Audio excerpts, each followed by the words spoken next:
जय माता दी। मेरे सभी प्यारे दोस्तों, मैं लक्ष्मी शर्मा बड़ों को चरण स्पर्श, छोटों को प्यार और बराबर वालों को दिल से नमस्कार करती हूँ। आज की कथा में आप सभी सुनेंगे वैभव लक्ष्मी की व्रत कथा लाखों की जनसंख्या को अपने में समेटे कुशीनगर एक महानगर था। जैसे कि अन्य महानगरों की जीवनचर्या होती है, वैसा ही कुछ यहाँ भी था। यानी बुराई अधिक, अच्छाई कम, पाप अधिक, पुण्य कम। इसी कुशीनगर में हरिवंश नामक एक सद्गृहस्थ अपनी पत्नी दामिनी के साथ सुखी संपन्न जीवन गुजार रहा था। दोनों ही बड़े नेक और संतोषी स्वभाव के थे।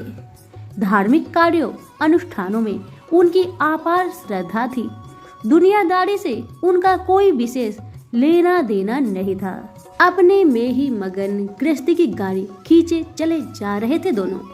किसी ने ठीक ही कहा है, संकट और अतिथि के आने के लिए कोई समय निर्धारित नहीं होता।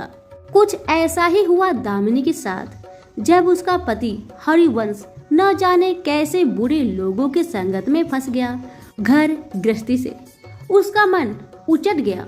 देर रात शराब पीकर घर आना और गाली गलौज तथा मारपीट करना उसका नित्य नियम सा बन गया था। जुए, रात से रेस तथा वैश्यागमन जैसे बुरे कर्म भी कुसंगति की बदौलत उसके पल्ले पड़ गए। धन कमाने की तीव्र लालसा ने हरिवंश की बुद्धि हर ली और उसको अच्छे बुरे का भी ज्ञान न रहा। घर में जो कुछ भी था सब उसके दुर्व्यसनों की भेंट चढ़ गया। जो लोग पहले उसका सम्मान करते थे, अब उसे देखते ही रास्ता बदलने लगे। भूखमरी की हालत में भिखमंगों के समान उनकी हालत हो गई। लेकिन दामिनी बेहद संयमी और आस्थावान तथा संस्कारी स्त्री थी। ईश्वर पर उसे अटल विश्वास था। वह जानती थी कि यह सब कर्मों का फल है। दुख के बाद सुख तो एक दिन आना ही है। इस आस्था को मन में लिए वह इस भक्ति में लीन रहती और प्रार्थना करती कि उसके दुख शीघ्र दूर हो जाए। समय का चक्र अपनी रफ्तार से चलता रहा। अचानक एक दिन दोपहर के समय द्वार पर हुई दस्तक की आवाज सुनकर दामिनी की तंद्रा भंग हुई। अतिथि सत्कार के भय मात्र से उसकी अंतर आत्मा कांप उठी, क्योंकि घर में अन्न का एक दाना भी नहीं था जो अतिथि की सेवा में अर्पित किया जा सकता।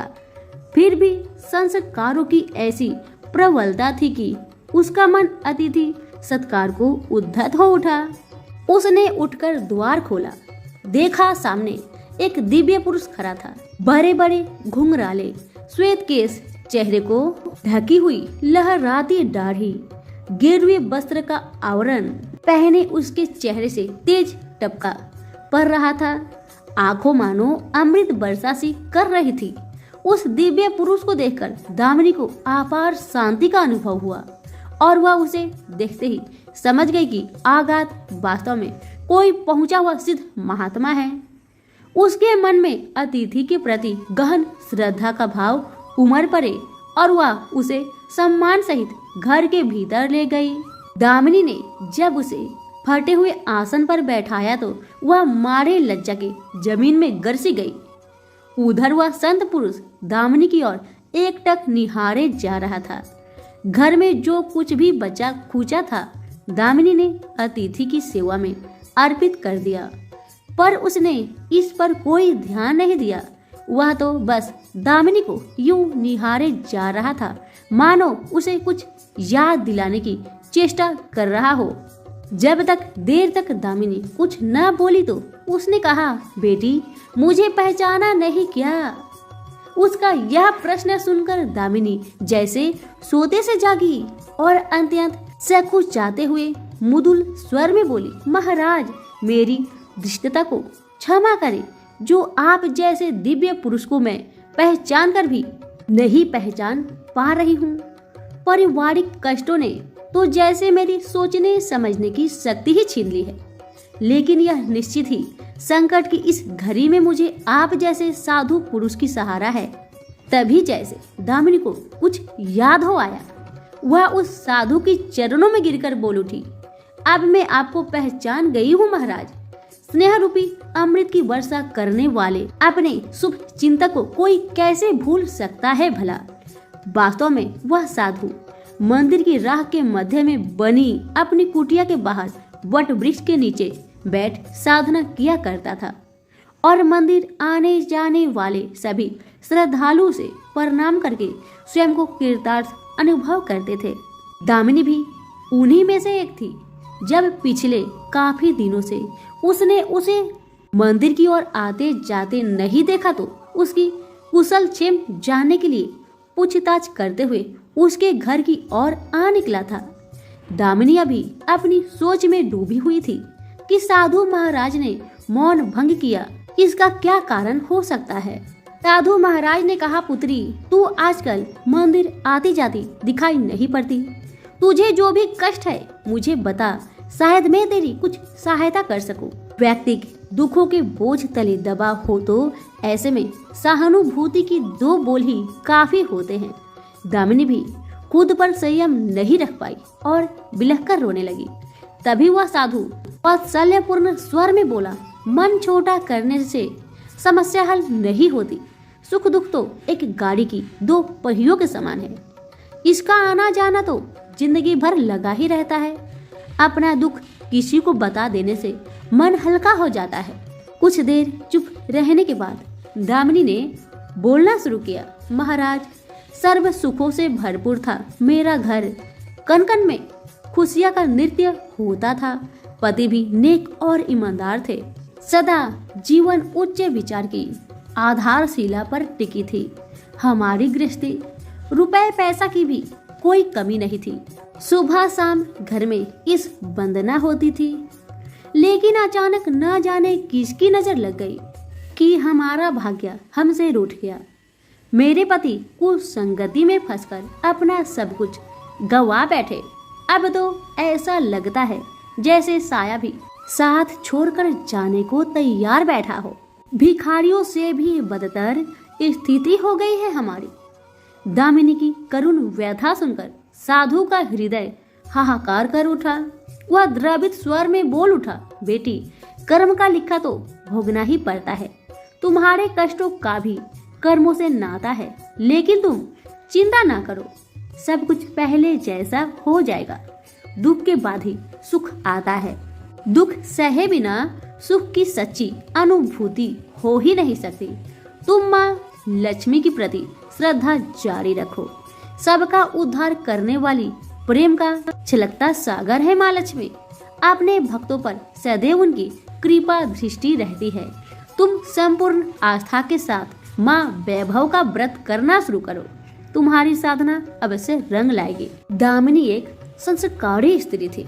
धर्म कर्म में उसकी आगाध आस्था थी। माँ वैभव लक्ष्मी के व्रत की बात सुनकर उसका चेहरा दमक उठा और बोली, महाराज यदि इस व्रत को करने से मेरे परिवार पर आई विपदा टल सकती है तो मैं इसे जरूर करूंगी। आप मुझे बताएं कि इस व्रत को कब और कैसे किया जाए। साधु महाराज दामिनी की भक्ति भावना देखकर प्रसन्न होकर बोले, बेटी सारे जगत का कल्याण करने वाली माँ वैभव के व्रत की विधि में जनक कल्याणार्थ तुम्हें बताने जा रहा हूँ। प्रत्येक शुक्रवार को यह व्रत किया जाता है। सर्वप्रथम जितने शुक्रवार को यह व्रत करना हो उसका संकल्प लेकर माँ वैभव को मन ही मन प्रणाम करे। स्नान आदि से निवृत्त होकर स्वच्छ धवल वस्त्र पहनकर पूरब दिशा की ओर मुंह करके आसन पर बैठे। सामने एक चौकी पर चावल की एक ढेरी लगाकर उस पर पानी से भरा हुआ कलश रखे, जो तांबे का होना चाहिए। कलश को कटोरी से ढक दे और उस कटोरी में कोई भी स्वर्ण भूषण रखे। सोना ना हो तो चांदी का आभूषण रखे, वह भी पास ना हो तो रुपए का सिक्का भी काम दे सकता है।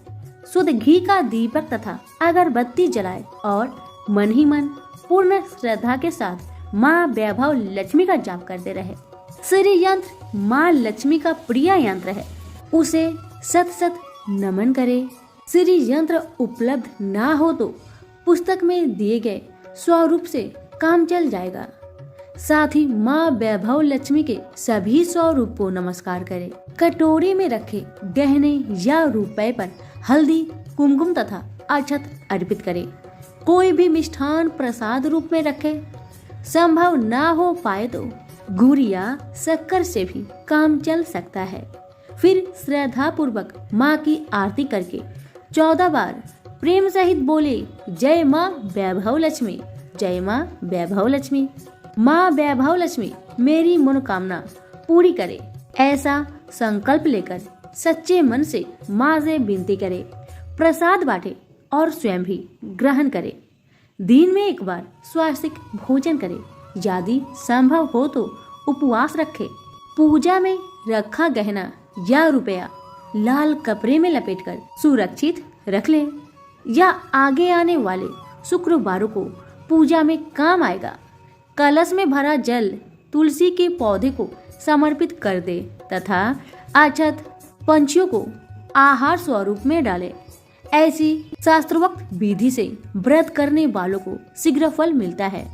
साधु महाराज के मुख रविंद से यह वृत्तांत सुनकर दामिनी पुलकित हो उठी। उनके चरण स्पर्श कर उत्साहित स्वर में बोली, अब लगे हाथ उद्धापन की विधि भी बता दे महाराज, इसके बिना तो व्रत अधूरा ही रह जाएगा। अवश्य बेटी, कहकर साधु महाराज उद्धापन की विधि बताने लगे। चाहे जितने भी शुक्रवार प्राय 11 या 21 व्रत करने की संकल्प ले लिया हो, लेकिन मन में माँ वैभव लक्ष्मी के प्रति श्रद्धा तथा आस्था बराबर बनी रहनी चाहिए। जिस दिन अंतिम शुक्रवार का व्रत हो, उस दिन शास्त्रोक्त विधि से उद्धापन किया जाता है। अन्य शुक्रवारों की भांति ही इस दिन भी पूजन करे। हाँ, प्रसाद रूप में खीर अवश्य रखे। पूजा के बाद नारियल फोड़कर 7 कुंवारी कन्याओं के चरण धोकर कुमकुम का तिलक लगाकर पूजन करे। उन्हें सामर्थ्य अनुसार दक्षिणा दे और माँ वैभव लक्ष्मी व्रत की पुस्तक उपहार स्वरूप भेंट में दे। फिर प्रसाद के रूप में खीर वितरित करे। अब माँ वैभव लक्ष्मी के सभी स्वरूप को मन ही मन नमन करते हुए कहे, हे माँ, यदि मैं शुद्ध तथा निर्मल हृदय से आपकी स्तुति करते हुए वैभव लक्ष्मी व्रत विधि विधान अनुसार पूर्ण की हो तो मेरी मनोकामना अवश्य पूरी करना। संतानहीनों को संतान देने वाली, दुखियों का दुख हरने वाली, अखंड सौभाग्य का वरदान देने वाली, कुंवारी कन्याओं को मन चाह वर दिलाने वाली माँ वैभव लक्ष्मी आपकी महिमा अपरंपार है। आपने हर वक्त की विपत्तियां हर कर उन्हें सुख समृद्धि प्रदान करना। साधु महाराज से वैभव लक्ष्मी व्रत का शास्त्रोक्त ज्ञान प्राप्त करके दामिनी भाव विभोर हो उठी। उसे अपने भीतर एक अनोखे तथा असीमित आत्मबल का संचार होता महसूस हुआ। उसने भी माँ वैभव लक्ष्मी के 21 व्रत आते शुक्रवार से शुरू करने का संकल्प लेकर साधु महाराज को आदर सहित विदा किया और मन ही मन माँ वैभव लक्ष्मी का स्तुति गान करने लगी। 2 दिन बाद ही शुक्रवार आ गया। उससे पहले रात दुखों की मारी दामिनी ठीक से सो भी नहीं सकी। माँ वैभव लक्ष्मी के व्रत करने से उसकी समस्या का अंत हो जाएगा, यह सोचकर वह मुंह अंधेरे ही उठ बैठी और स्नान आदि कर स्वच्छ वस्त्र धारण किए। आसन पर पूर्व दिशा की ओर मुंह करके दामिनी ने अपने सम्मुख रखा चौकी पर चावल की छोटी सी ढेरी बनाकर उस पर तांबे का कलश रखा। लेकिन जब स्वर्ण भूषण रखने की बात आई तो धर्म संकट में पड़ गई। सारे गहने पति के दुर्व्यसनों की भेंट चढ़ चुकी थी। विवाहित स्त्री थी जो मंगलसूत्र भी उतार कर नहीं रख सकती थी और कोई गहना भी तो नहीं था। तभी उसे उन नन्ही पायलों का याद हो आया जो उसने अपनी आने वाली संतान के लिए बनवा कर रखा था और पति की निगाहों से भी बचा कर रखा था। उसने झटपट वह पायल निकाली और गंगा जल से धोकर उन्हें शुद्ध करके कलश पर रखी, कटोरी में डाल दिया। डिब्बे की तली में से बची कुची शक्कर निकालकर उसे प्रसाद के रूप में रखा और विधि अनुसार व्रत किया। सर्वप्रथम उसने अपने पति को प्रसाद दिया। आने वाला पूरा सप्ताह बड़ी ही हंसी खुशी से बीता। बात बात पर झल्ला उठने वाला उसका पति अपेक्षाकृत शांत तथा संयम रहा। कोई मारपीट तथा कलेश घर में नहीं हुआ। इसे दामिनी ने माँ वैभव लक्ष्मी का चमत्कार समझा और मन ही मन उन्हें प्रणाम किया। माँ वैभव लक्ष्मी के प्रति उसकी आस्था और भी बलवती हो गई। इसी प्रकार शास्त्रोक्त विधि से दामिनी ने 20 शुक्रवार के व्रत पूरे कर लिए। इस बीच कई परिवर्तन हुए थे। उसका पति कुसंगति छोड़कर सीधा राह पर आ गया तथा और उसका कामकाज भी जमने लगा था। यह सब माँ वैभव लक्ष्मी के चमत्कार और दामिनी की आस्था तथा विश्वास का परिणाम था। 21वें शुक्रवार को व्रत का उद्यापन करना था। साधु महाराज के वचन अब भी मानो दामिनी के कानों में गूंज रहे थे। उनकी बताई विधि के अनुसार ही दामिनी ने शास्त्रोक्त विधि से उद्यापन किया। 7 कुंवारी कन्याओं को भोजन कराकर दक्षिणा दी।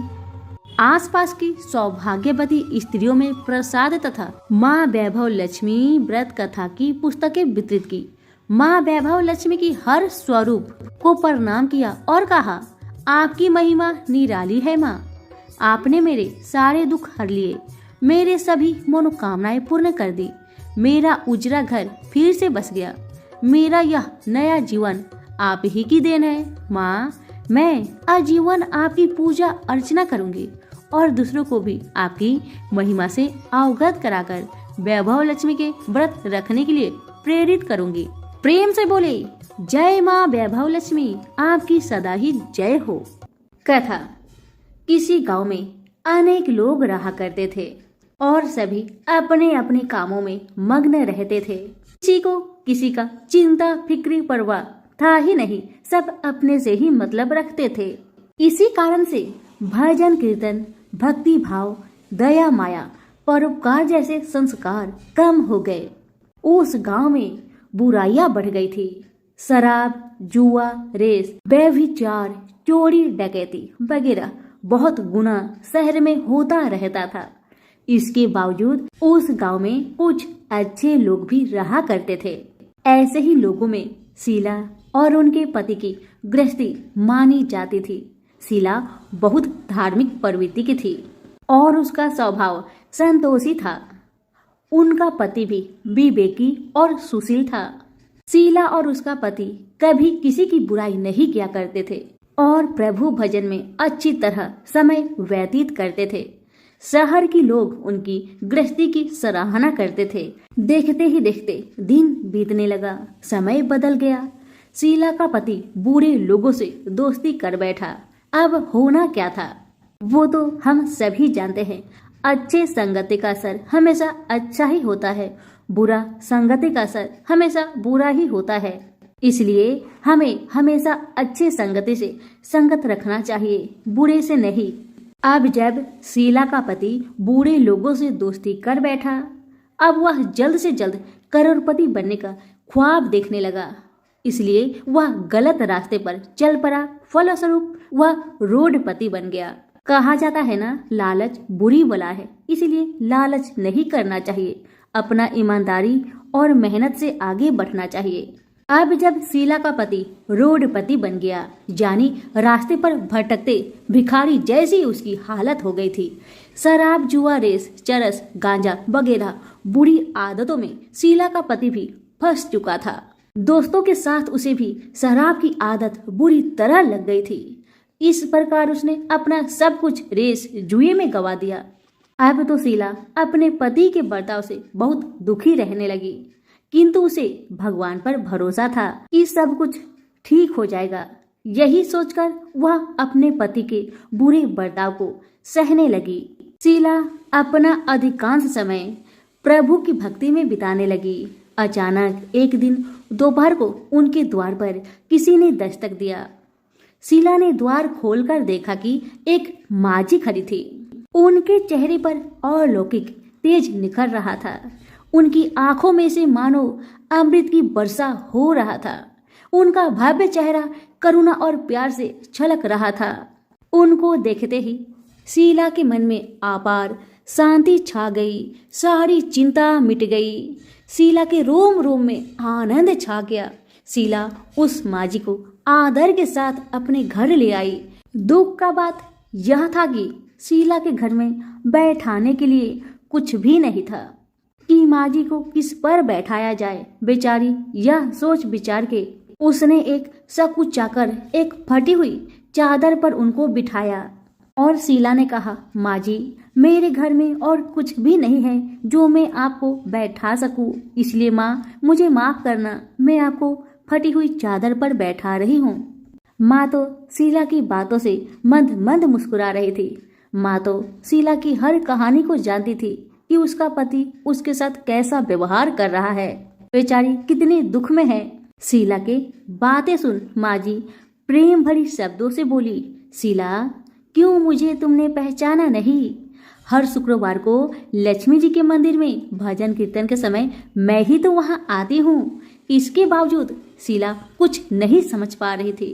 फिर माँ जी ने कहा, तुम बहुत दिनों से मंदिर नहीं आ रही हो, अतः मैंने सोचा चलो मैं ही देख लेती हूँ। माँ जी के अति प्रेम भरे शब्दों से शीला का हृदय पिघल गया।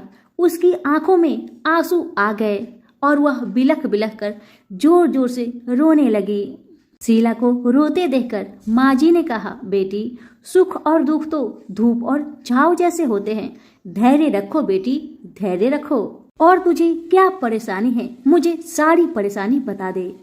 माँ जी के व्यवहार से शीला को काफी संबल मिला और सुख की आस में उसने माँ जी को अपनी सारी दुख की कहानी सुना दी।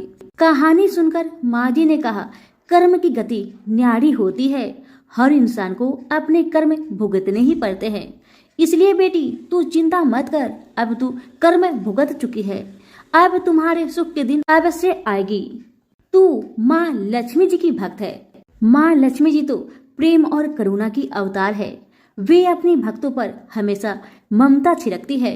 इसलिए तू धैर्य रखकर माँ लक्ष्मी का व्रत कर, इससे सब कुछ ठीक हो जाएगा, तुम्हारा दुख दर्द सब समाप्त हो जाएगा और तुम्हारे घर में अन्न धन का भंडार भर जाएगा। बस श्रद्धा भक्ति से माँ लक्ष्मी का व्रत करो। माँ जी की बात सुन शीला पूछने लगी, माँ, व्रत की विधि तो मुझे पता नहीं। तब माँ जी ने उसे व्रत की सारी विधि भी बताई। माँ जी ने कहा, बेटी, माँ लक्ष्मी जी का व्रत बहुत सरल है, उसे वर लक्ष्मी व्रत या वैभव लक्ष्मी व्रत कहा जाता है। यह व्रत करने वाले की सब मनोकामना पूरी होती है, वह सुख संपत्ति और यश प्राप्त करता है। शीला यह सब सुनकर आनंदित हो उठी। शीला ने संकल्प करके आंखें खोली तो सामने कोई नहीं था। वह विस्मित हो गई कि माँ जी कहाँ गई, अभी तो माँ जी मेरे सामने खड़ी थी।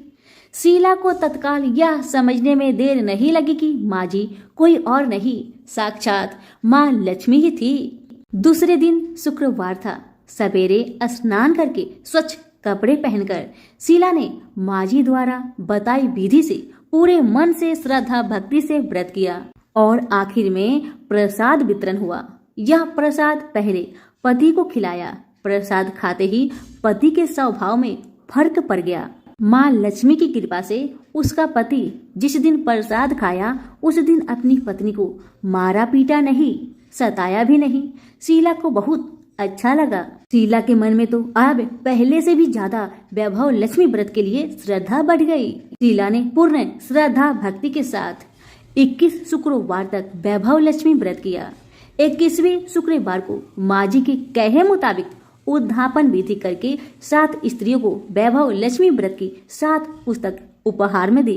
फिर माता जी के धन लक्ष्मी स्वरूप की छवि को बंधन करके भाव से मन ही मन प्रार्थना करने लगी, हे माँ धन लक्ष्मी, मैंने आपका वैभव लक्ष्मी व्रत करने की मन्नत मानी थी, वह व्रत आज पूर्ण किया है। हे माँ, मेरी हर विपत्ति को दूर करो, हमारा सबका कल्याण करो। जिसे संतान ना हो माँ उसे संतान देना, सौभाग्यवती स्त्री का सौभाग्य को माँ अखंड रखना, कुंवारी लड़कियों को मन भावन पति देना, जो आपका यह चमत्कारी वैभव लक्ष्मी व्रत करे, उनकी सब विपत्ति को दूर करना, सभी को सुखी रखना। हे माँ, आपकी महिमा अपार है। ऐसा बोलकर लक्ष्मी जी के धन लक्ष्मी स्वरूप की छवि को प्रणाम किया। व्रत के प्रभाव से शीला का पति अच्छा इंसान बन गया और अब शीला का पति मेहनत करके व्यवसाय करने लगा। उसने तुरंत शीला की गिरवी रख के गहने छुड़ा लिए। घर में धन की बारिश आ गई। घर में पहले जैसी सुख शांति छा गई।